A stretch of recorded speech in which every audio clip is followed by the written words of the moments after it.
a video on my page of a man who was incarcerated at one point, and he explained how he was in the hood, how he did gain a couple felonies, but he got a lot of degrees. Many degrees, and how his mother was a felon, and how she got a couple mug shots, couple felons that raised him, but he just so happened to fall in love with education. When I say this man speaks volume, he spoke so much volume, and his vocabulary was sharp. His vocabulary was so sharp it had made me sit back and think like, ooh, maybe I need to touch up on some of my vocabulary, because you know what I'm saying, my vocabulary is mediocre. I don't be trying to use big words bigger than me, you know what I mean? So, but his vocabulary was real sharp. You, right? Is this your baby mom? Oh shit, you're George Jr.?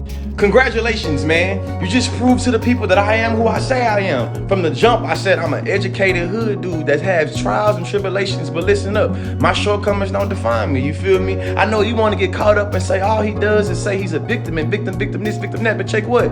You just showed the people that I'm a victim, you feel me? That regardless of this criminal record, regardless of the incarceration, I still was able to get out and have some degrees. And you say your research ain't that good because you would have looked at my mama name, you would see my mama got a mug shot too, a couple of them, you feel me? I'm just a hood dude that was raised by a couple convicted felons that fell in love with education. And now I got these old conservative, contradicting clout chasers on the internet hating.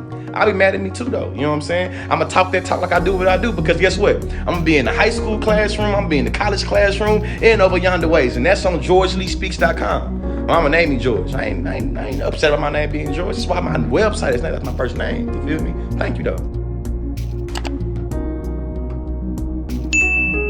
It just made me think like, it's a lot of brothers out here. Like my brother did 10 years in jail, right? But when he came home, he done got his life together. He done had another baby. He done got his CDL. He drives for trucks. He makes good money. He knew he was not going back. So what I'm saying is, I'm saying that to say this. You got a lot of people out here that will sit there and allow the system to hold them down, keep them down. You as a person, and I say this all the time, you as a person determine how your day, how your life, how anything around you goes. Okay? So what? You made a mistake. So what? You had a past. We all got past. We all go through trials and tribulations. But those trials and tribulations make us.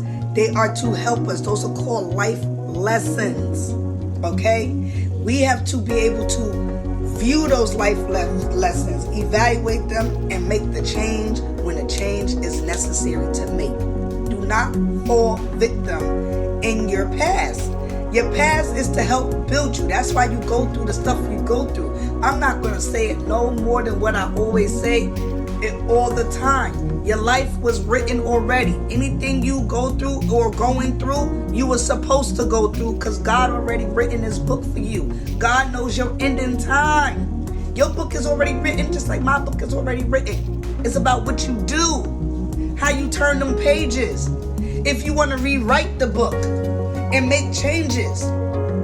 When you rode that bike and you got on that bike for the first time and you fell off and you scraped your knee, it wasn't for you to get off and cry and say, I'm never doing it again. I hurt my knee. It was for you to understand. Get back up there. This time, maintain your balance. Maintain your balance. Keep it straight. Because you wobble, you're going to fall again. Right? Right. So therefore, when that man spoke, and he touched me, like, it just made me think like, you know, he was like, he said, oh, you trying to make me the victim. But you can't make me a victim when I'm victor. I'm victorious. I went out and got me an education. Okay? I got degrees. Okay? I'm teaching in schools, high schools, colleges, and places over there. Okay? Because it ain't about what you've been through. I've been through some shit too in life. I mean, I have never been to jail, thank God. But I've been to Job Corps, close enough to jail, I tell you that. And me being in Job Corps made me realize that I don't want to go back to Job Corps, and I don't want to go, and I don't ever want to see nobody's prison, because I sure know it's worse. Okay, but that ain't the part that I went through. I went through a lot more worse than that. That was just an example. But I've been through a lot. But I never let my past hold me back. Never let my past hold me back. I've been touched as a little girl. That doesn't stop me from being intimate with my partner, right? I've been from pillow to post, house to house. I've been homeless and everything. Didn't stop me from standing on my own 10 feet, 10 toes, and telling the world, I'm never going to be homeless again. I'm never going to be homeless again, because I'm going to make sure that I keep my feet level, my head up. I got this, and can't nobody tell me no. Can't nobody tell me no. When I was out there applying for food stamps and I was pregnant and I was trying to get Medicaid and I was trying to get food stamps and I was trying to get a voucher to get an apartment, and they kept listen for the whole 9 months. The whole 9 months. When I found out, I was 4.5 weeks pregnant when I found out. I was like, okay, I got to get on the ball. Been down there every day. Every day, every month they deny me.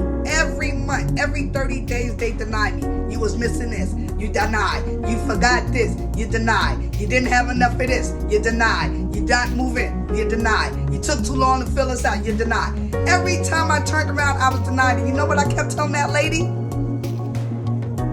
That's fine. I'll see you in another 30 days because I'm filling this out.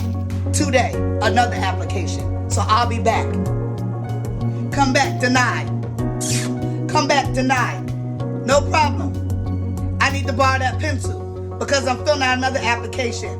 What did I miss? Okay, because I'm going to make sure I got it this time. Let me tell you, I did not get my food stamps. I did not get my Medicaid. I did not get my voucher for my apartment until I was giving birth in the hospital.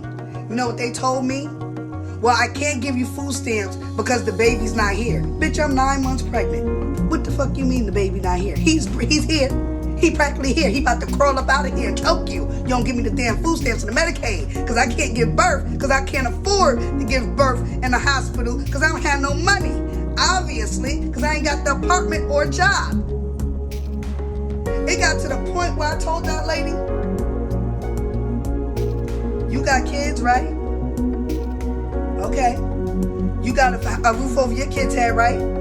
You got food in their stomach, right? I ain't asking for a handout. I'm asking for a helping hand. I'm not asking you to give me shit. I'm asking you to help me get on my feet so I can take it from there.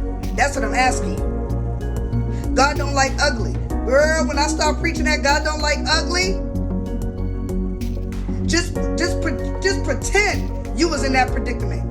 Then I had to tell her, this ain't even your money. This ain't even your food stamps. This ain't your money. Why is it so concerning to you that you feel like you want to deny me? It ain't yours to give out. It's the government's. Help me. If you feel like something went wrong, tell me the steps. Help me. Stop saying you denied because you didn't have this. You're not telling me what I need to bring back, exactly what I need to bring back, how it needs to be stated on there. You're not telling me anything. You're giving me the runaround. And God damn it, I was big as hell pregnant. I shouldn't have been running nowhere. That means don't live in that moment. God put you through things for a reason, honey. God put you through things for a reason. And trust and believe when I say, everything we go through is to teach us. Everything we go through is to make us or break us. It's about what you do when you become broken. It's about what you do when you become happy or you made it. If you make it, you can't be too proud and you can't jump up for joy and be too happy about it. Because in people's eyes, that means you're being conceited or, oh, you stuck up. Oh, you better than everybody. No, that means you done made it, honey. You done made it. It's okay. If you fall, it's okay. Get up. Get back up. And it's okay to cry. It's okay to cry. It's okay to cry. But what is not okay to do is sit there and stay in that cry. And give up. Cry. Let it out. Let it out. Ask God to take some of the weight off you. Help you. You trying to help yourself. Ask God to, listen, God, I don't know what I'm doing. Show me the way. Show me the way. Because, honey, I'm telling you, when I say I was with my baby was 3 months old. 3 months old, and that lady evicted us in November. June, wait, hold on, I'll tell you how old he was. June, July, August, September, October. My son was 5 months old. 5 months old. My baby was 5 months old. And that lady gave me an eviction notice in November. I live upstate New York, y'all. Upstate New York. We don't get little dust flurries of snow. We get snow. Like, we need snow plows, and even the snow plows can't handle some of the snow because it's too much snow. We get mountains of snow. It gets cold. It gets 1 degree outside. Okay? It gets -1 degree sometimes outside. It gets cold. It gets very cold. You understand me? That lady evicted me and my baby, put me and my baby out because, you know, I didn't have a job. Even though she was getting the vouchers from DSS, that wasn't enough. Mind you, this was a church woman. This is why I say she had her baby. She's about ain't no excuse. Honey, I'm a single mom. You there with you and your husband. Your husband works. You stay home and take care of your baby. Your husband works, so your bills are paid. I'm a single mom. I gotta find everything. You got help. You got support. I don't have support. But you didn't understand this. You didn't understand this, right? Put me out. I was homeless 3 months, lived out of my car. I got caught for fraud at DSS. They was trying to put me in jail for stealing money. Mind you, I had to tell them I wasn't stealing money. I had to pay my way. I laid from pillar to post, and everywhere I laid, I made sure I put a little bit of food in that place, that person's house, and I made sure I gave them a little bit of cash. Granted, I used the wrong address and told them that that's where I was staying at, and made up a letter and wrote a letter. Yeah, I did a lot of fraud. I did. But I did it because I was a mom, and you do anything when it comes to your children. I didn't use nobody, though. I didn't steal from nobody. I stole from the government. The government is going to help me. Y'all want to give me a hard time? Well, you're going to help me out. I stole from the government. I didn't steal from people. I stole from the government. I stole what was supposed to be mine. Y'all going to help me. Y'all giving me a hard time? Y'all going to help me. That's survival.